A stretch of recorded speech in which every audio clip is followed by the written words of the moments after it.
Hey, welcome to ArrangeWave. Today we're going to be building a master session. So we've done a video where we build mini sessions is what we call them. So I'm going to open up this mini sessions folder, and here's our set list. It's going to be Running to the Light, Goodness of God, what a beautiful name. So we actually want to start with the last song. So I'm going to open up that folder, and then I'm going to grab the ALS file here and pull it right into my project. There it is. Sometimes the tempo you want to just pull to make sure everything's in line, and we're good to go. I'm going to delete just the tracks that Ableton had there when I started, delete all those. All right, great. We have our first song in, and now I'm just going to rename this to What a Beautiful Name. And then I'm going to hit Command-I to add, I'm just going to do 200 measures. That'll move that over. Now we have 200 measures in front of it. Let's pull our next song in. So Goodness of God, which is our second song. We're working backwards. Grab that ALS file, pull that in. And now we don't need two reference tracks, two tempos, two clicks, although we could do that. We just want to make those all one so that when we get to routing, we only have to route one track. And then I'll command select our cue since we have it cut up. Move everything in there, and then delete the tracks we don't need. And collapse the group. Let's put a locator in, so 2, Goodness of God. And then Command-I. Add 200 measures. That's just going to give us way more space than we need. And then open our first song in the set list. Pull that ALS file in. And then as you can see, it's not lined up here. So if I just pull the tempo, boom, it'll snap everything to alignment. Pull those up. Oops, move that over. There we go. And then just like we did before, we'll shift-click the cue track, pull it up, and then delete everything. Well, I'm actually not using triggers for this session, so I'm just going to delete that too. Delete all those, collapse the group, and now we have all 3 songs.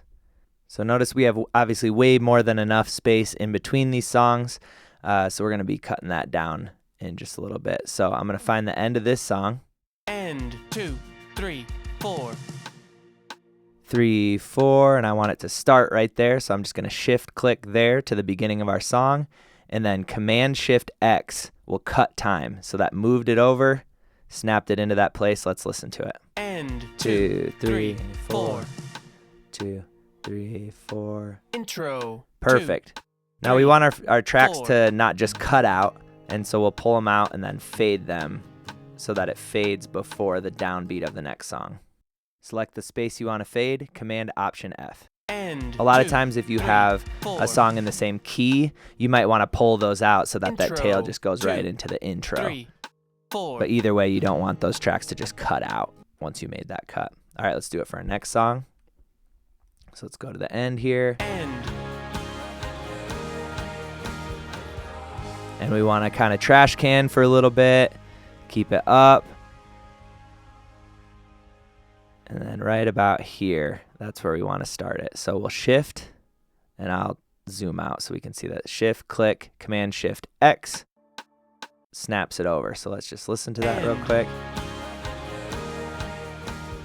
Okay, I already had these faded out in my mini session, so we're good to go. But in order to do that, you just Command-Option-F, which I think I did on the last ones too. Command-Option-F, and that'll just write that fade in. All right, let's listen. Yep, we're faded out, which gives us plenty of time to start that pad. And there we have all 3 2, in order. 3, 4. Great. I'm gonna, I forgot to add a locator here. So let's add a locator. 1, Running to the Light. And we're set. And then I'm gonna map the keys, so 1, 2, and 3 on my computer. That way when I'm just working on it, I can fire. So I'll hit 1. Intro. Yep, that's looking Intro, good. We'll check the next 2. Verse. And then a lot of times I want to have 2. a stop cue, so let's make that. So I'm going to make a MIDI track, Command-Shift-T. That makes a new track, and I like to make my stop cue red. I'm going to label it here, stop, and then make a clip. That's where I want my playhead to stop. Output set to IAC driver. We have a video on how to set up your IAC driver if you need help on that. I'm just going to draw a note in, and I want to map it to that stop. So here we are, hit stop, let it play. That mapped it. Let's check it. We also have a video on MIDI mapping as well. Boom, we're good to go. And there's our 3-song set. Thanks so much for watching. Let us know in the comments what we missed, what we should talk about next.